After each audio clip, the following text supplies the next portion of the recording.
Anastasia. It is known that a human's personal spiritual transformation has always had a certain impact on the society around him. You have repeatedly mentioned that if such spiritually awakened people were a majority, then the society too would change. Could you tell people how to qualitatively transform society in order to get away from the cliches and stereotypical patterns of the animal nature, as well as consumerist thinking, and reorient the vector of movement of modern civilization towards spiritual development? Rigdon. Everything is simple. It is necessary to create conditions for a fundamentally new model of society, taking into consideration the dual nature of a human being, eliminating the smallest possibilities of manifestation of the animal nature's temptations in all spheres of the society. How to start building such a society? If the majority of people indeed have an intention to create a civilization that would live according to the spiritual principles, everything can be solved in a very simple way. The first thing to do is to put the spiritual development of society in order. In a civilization that is oriented towards the spiritual vector, that is, claims a high level of development, there should be no fragmentation into different religions. Furthermore, there should be no religion as such as an institution of controlling the masses, and no intermediaries between God and a human. It should not have even a hint of such a phenomenon as a priesthood, no matter what they call the structure which creates religious systems and institutions of different religions in the world. There should be a desire and certain actions of society itself in creating life conditions for the spiritual development of the human personality as such, as a basic component of such a society. The dawn of mankind saw the beginnings of such an organization of people's lives, where more attention was paid to the spiritual life of community, while material problems were secondary. As a result of geographic and other causes, many groups of people who had the same spiritual grains of knowledge existed isolated from each other. Over time, because primordial knowledge got lost and the animal nature became more dominant in people, a division within groups began, and social inequality emerged. The emergence of the institution of priesthood and the establishment of different religions was based on the foundation of the initial spiritual grains of the knowledge. However, the system itself was built according to the material dominant. In fact, it is an attempt of the animal mind to completely dominate and control the conglomerate of intelligent matter it deems to be humanity with its unique source of power, life energy intended for spiritual purposes. Anastasia. That means that religion as a system serves the interests of the animal mind, although it attracts masses of people to itself precisely because of the spiritual grains. Yes, if we look at all the variety of spiritual teachings, beliefs, and religions of the world's nations, while rejecting the husks of the priestly system and its concepts, presence of one and the same knowledge becomes obvious. How a person should adhere to the spiritual path and not fall for temptations of the material world. It's just that all these grains of knowledge are in fact about one and the same thing, but served in a variety of human interpretations. Rigdon. That is correct, and this knowledge is not a religion. That is why it can be found in different parts of the planet among different peoples with different beliefs. This knowledge contributes to the natural process of the spiritual development of a human, regardless of race, nationality, a region of residence, social status, and so on. But by using this knowledge, priests created their own religions, which are the fruit of the human mind. They came up with distinctive features and differences of one religion from another, only in order to have power over a large number of people. History of humanity has seen times when attempts were made to turn masses of people into atheists. It seemed they were pursuing noble goals to save people from the iron heel of the priesthood. But the problem was that the animal nature still remained dominant in different spheres of society.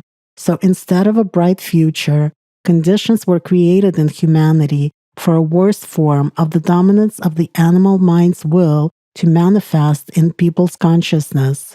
The concepts of the soul and God as such were eliminated for new generations and replaced by the selfish I and material priorities in life. The result of such a treatment of mankind by the animal mind is evident. The materialistic worldview dominates in the world society, and the consciousness of most people has been enslaved by material behavior patterns and directives.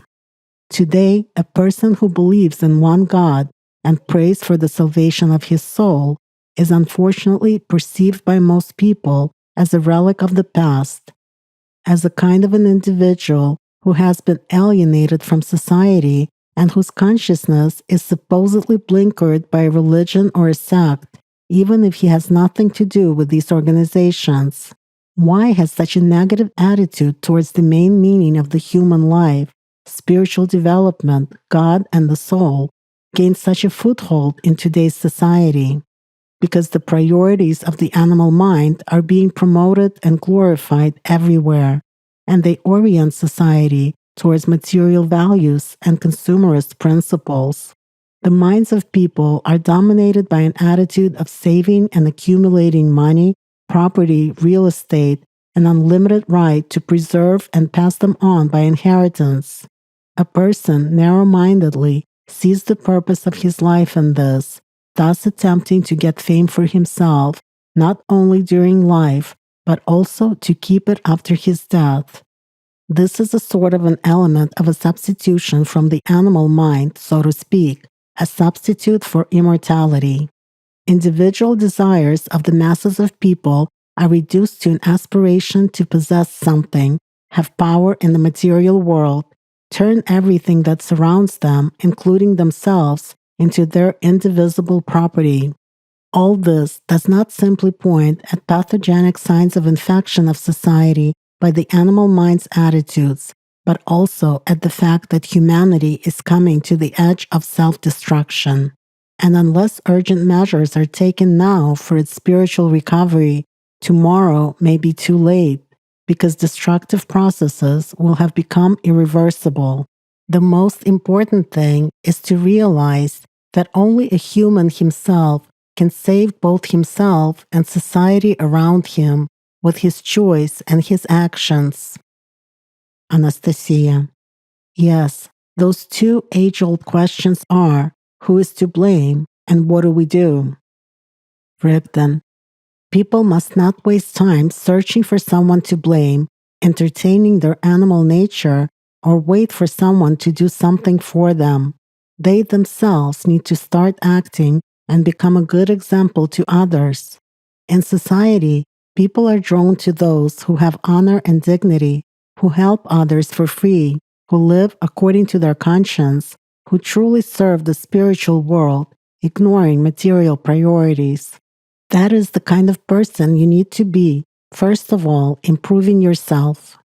In a civilized society with a spiritual vector of development, everyone from childhood should be able to ignore thoughts from the animal nature, understand their dual nature, their own energy structure, and its capabilities. A human must know that he is directly connected to the spiritual world, that there is one God, and there should be no intermediaries at all in communicating with him. This is a sacrament of the two, human and God. It is necessary to create conditions in society so that new personalities that come into this world understand the primary meaning of life, to increase their spiritual power, to follow cultural and moral foundations that are natural for people, to be more humane and kind in their thoughts, words, and deeds, to perfect themselves internally, and ultimately to save their soul. We need to take into account the mistakes of the past and not lose the main spiritual reference points. In today's world, People forget one simple truth. The time of their lives flies very fast. They see a certain degree of freedom in achieving their material desires. In fact, this freedom is conditional. It is illusory. A human actually cannot possess anyone or anything in the material world. Even if he conquers people or a significant territory in it and gains power over its many riches. He is born alone and dies alone. This world for a human is only an illusion of information which creates conditions for affirmation of his dominant choice.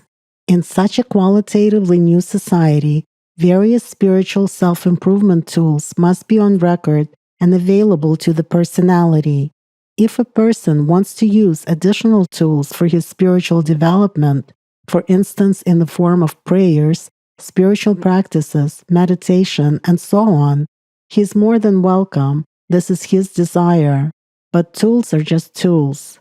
They attune the attention, not unlike a tonometer, to a certain frequency, allow one for a moment to feel the other side, the other world, the world of God, to get experience, compare and understand the difference from this world, come in contact with one's soul through the deepest feelings, and feel its power. But then a person returns to the familiar three-dimensional world again, in which he once again makes his choice each day. And here it is very important what he will choose in the future with this spiritual experience under his belt. Will the person want to qualitatively transform his nature and become a spiritual being, or will he be seduced by a temporary illusion from the animal mind and thus condemn his soul and personality to continued suffering? All this seems to be a small detail and only a result of the personal choice of a single individual, but the choice of each person adds up to the movement of a civilization as a whole, which depends on each choice.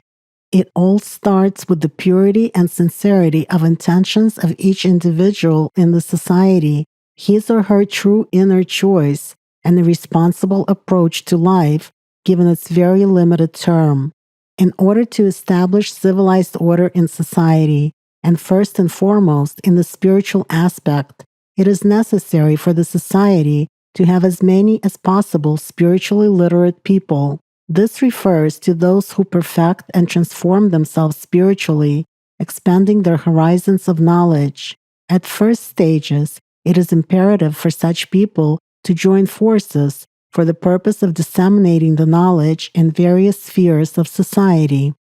It is necessary to create conditions for more enlightened and intellectually developed people in the world community in whom the spiritual nature dominates, who would have free access to the primordial knowledge for cognizing the world and themselves. Anastasia.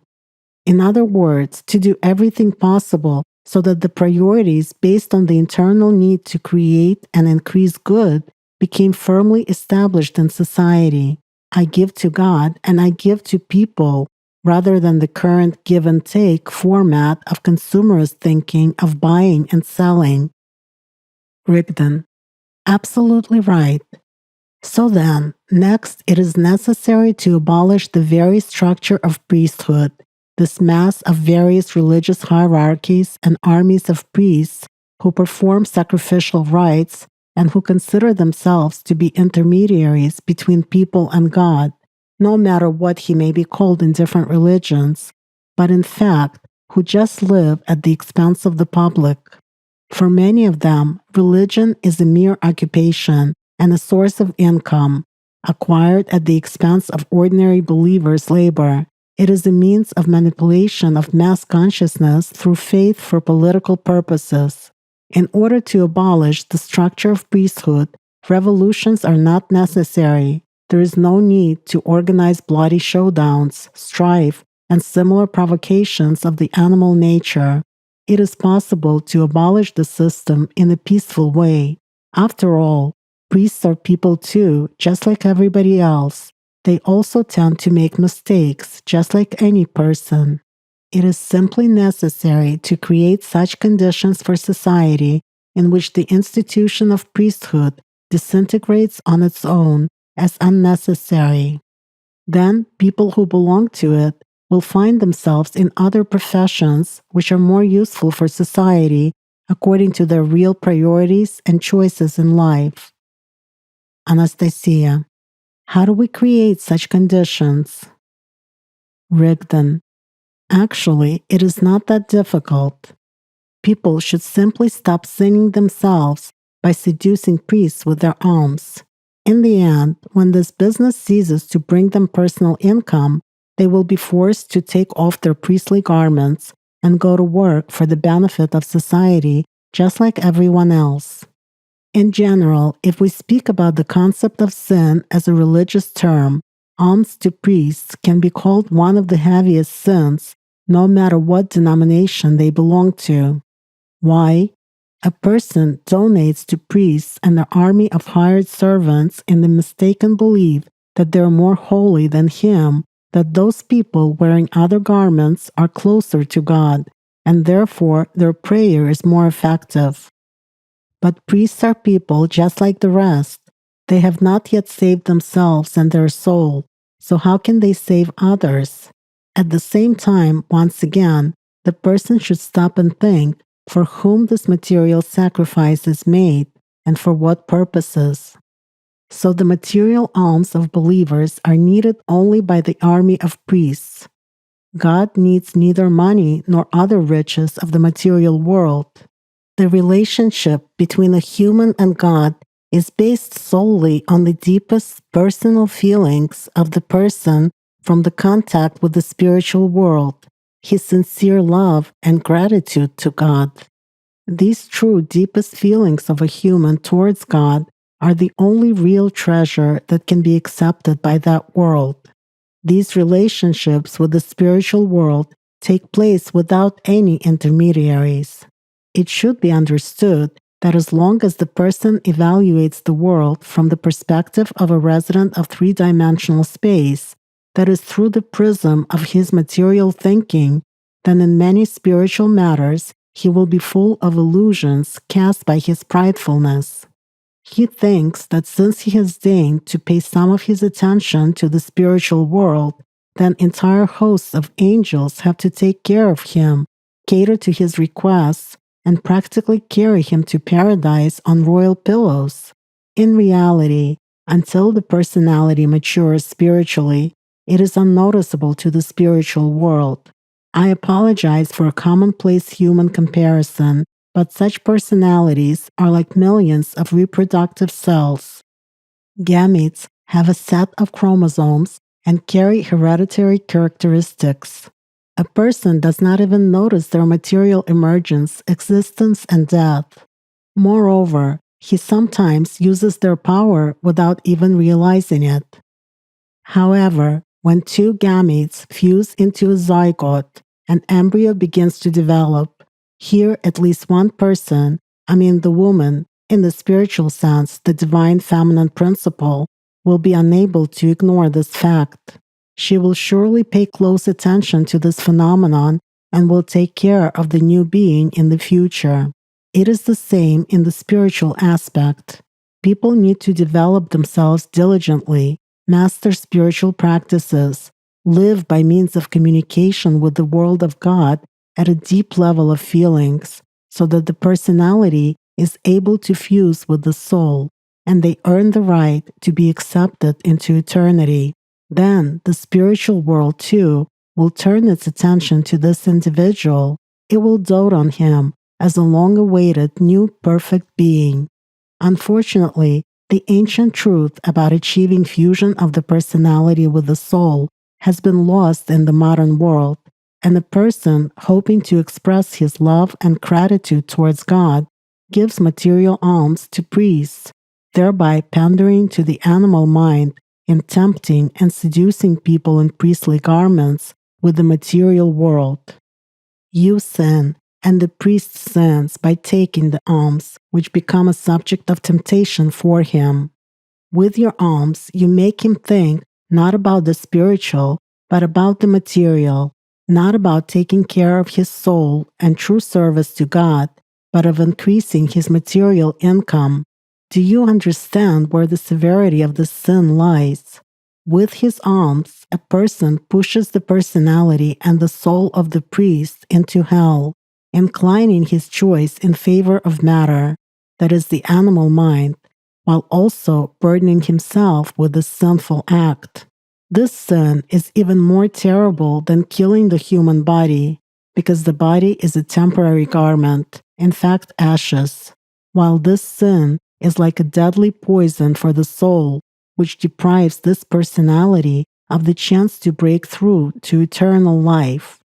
At the heart of such material alms and sacrifice lies a substitution of the animal mind in the form, as you have mentioned, of the typical purchase and sale formula.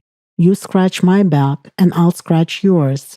Belief in the possibility of a material buyout, a payoff for their sins, and an acquisition of new wealth in the future, from health to prosperity.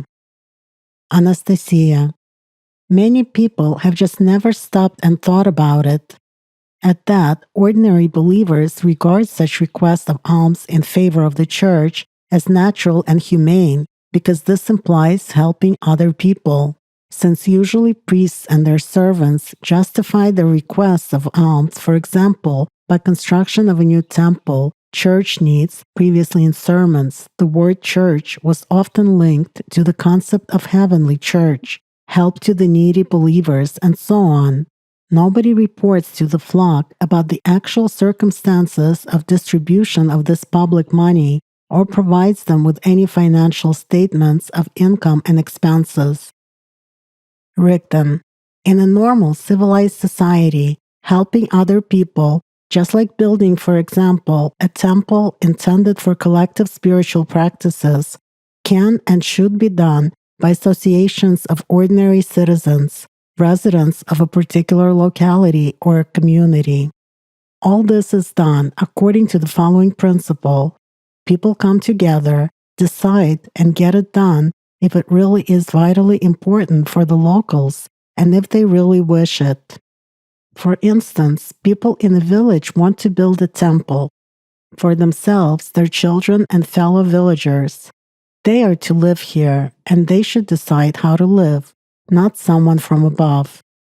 And you can rest assured that for themselves, their relatives, friends, and children, spiritually competent people will certainly build an appropriate temple without signs that activate the material nature in a human, but only with signs that awaken people's spiritual component. In a temple or at another place intended for collective spiritual practices, people will exchange knowledge and experience as equals and pray together for the salvation of their souls to the glory and gratitude of God's love. They will not conduct, like the majority of priests in today's temples, political or priestly religious monologues for the flock, mixing spiritual knowledge with the desires and aims of the animal nature, or indoctrination according to priestly programs. For this will indeed be intended for people and their spiritual development, and not for mixing spiritual grains with material aims, or for priestly business and exactions from the flock by recruits in priestly garments. In it, people will be developing themselves spiritually independently. No one should profit from temples and places where people gather for spiritual development and communication. As soon as exactions, sales, paid services, or paying salaries to anyone start in temples or holy places, temptations will arise as well. How to earn more, and then how to get more power without much effort. After all, for an idle mind, it is easier to carry a candle in a pompous theatrical ritual and to liken one's pridefulness to the analogy with the Supreme Being than to work with the pneumatic hammer in a coal mine, and the person will not even notice himself falling into a web of vices. This is a long-known maneuver of the animal nature. But it is not about temples as such, but about people. One can engage in spiritual perfection anywhere, both outdoors and indoors.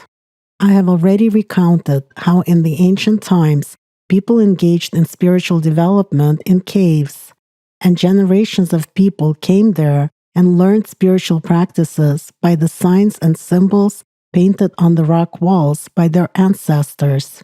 These caves still exist today. No one has been tempted by their material poverty, and spiritually literate people can use the spiritual values, the knowledge, even now. Priests of different religions, as far back as the ancient times, would build magnificent temples to perform their rituals, decorating them with gold and jewels, for example in ancient Egypt, Babylon, ancient Greece, and so on. And where are those temples now?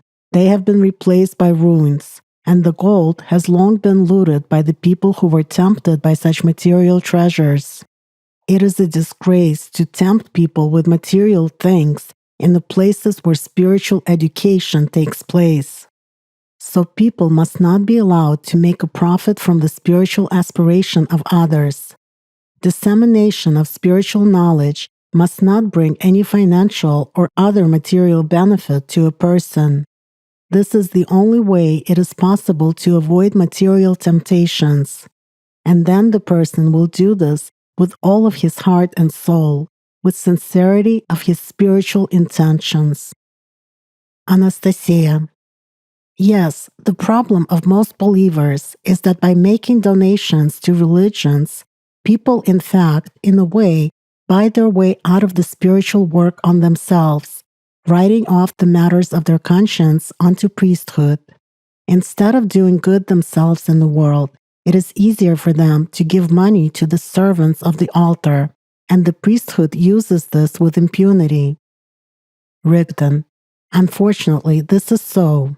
However, not quite with impunity, for no one has yet succeeded, and no one will in the future in avoiding personal judgment, and each person will be rewarded according to his deeds and thoughts.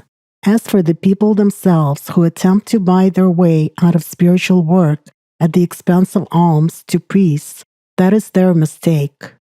In fact, this is self-deception, for no matter what material ransom a person has made up for himself, no one will do the spiritual work for him. It is not his money in the temple that is important, but his personal involvement in the constructive deeds of society and personal spiritual changes associated with this. As for donations in temples, it is enough for an intelligent person to look at the realities of today. Construction of churches in cities has been turned into business projects. What is taken into consideration is not quality but quantity, not how many people will truly be able to have exposure to the spiritual, but what economic profitability and political benefit it will bring. At that, every religious organization, especially in big cities, tries to grab for itself a piece of land closer to areas of mass gatherings of people in order to ensure the biggest influx of parishioners. The fragmentation of religion into sects and their strife with each other is justified for power, where the importance of a person is judged by his wallet, and power over ordinary believers is seen as political power over electorate. Everything is turned upside down, and it can only be set right when people in society become more competent in spiritual matters themselves, begin to expand their horizons of knowledge and outlook, do what they can to participate in the life of society, live with God inside, and do good and creative deeds. Then the need for commercial brokers between God and a human will cease to exist. Anastasia. In connection with this, another important question arises. In the priestly army, there are certainly people who have chosen to serve one or another religion with hope of spiritual liberation, without knowing the true state of affairs in the system before getting into it. However, even while in it and observing things that are not shown to the masses of believers, they haven't lost in this political dirt the purity of their faith and their sincere intentions to serve only God and not priestly clans. Once you said that the true spirituality of such, in fact, God's people, who unfortunately are very few in the whole world, is what holds up, like pillars, the glory of any mass religion or belief. If the system of religions is abolished as such, what should people do who are truly walking towards God while engaged in spiritual asceticism and at the same time sincerely helping other people for free?